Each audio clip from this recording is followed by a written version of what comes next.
And if you're, especially when you're worried about someone dying, you're not going to be worried about the niceties of, well, you got the shirt dirty and there was some damage.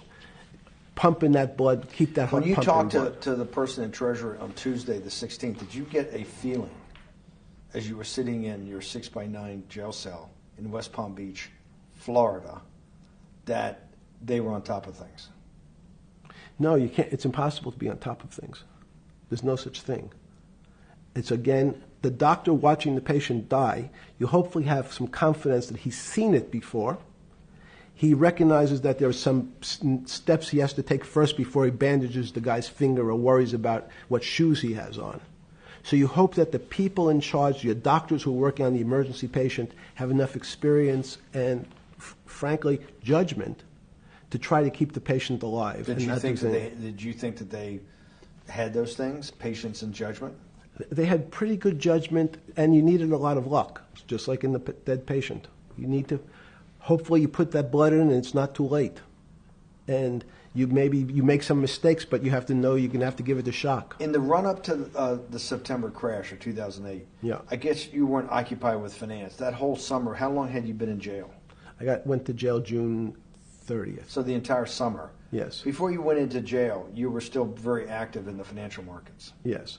When I say active, you trade currencies every day, you trade stocks every day. When people, I don't do any. Someone like you, or you give advice to people to trade stocks or trade currencies. I don't trade every day.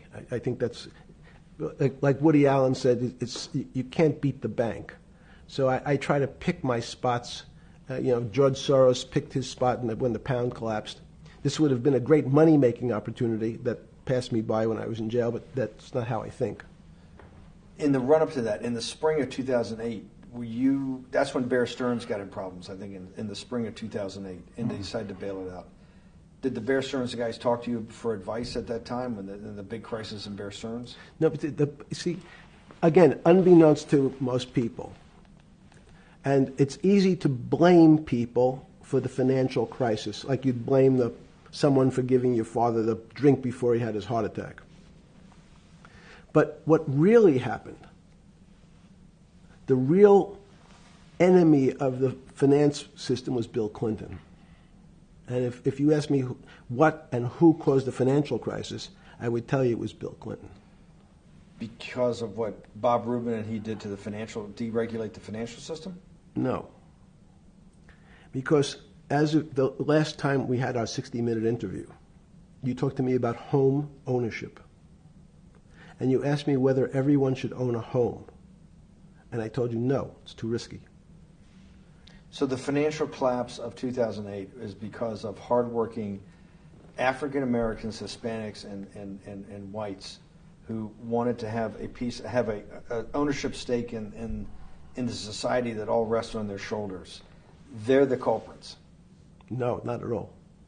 Okay, then I didn't say they were the culprits. I was pretty clear it was Bill Clinton.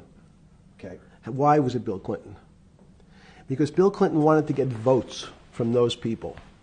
And he sold them the idea that instead of renting in a house, and historically the values of houses have gone up, and he said, you guys in these local communities who haven't been able to afford a house before, I'm going to show you a way. I'm going to give you a way because I'm sure I'll get your vote that you can own a house because I want your vote.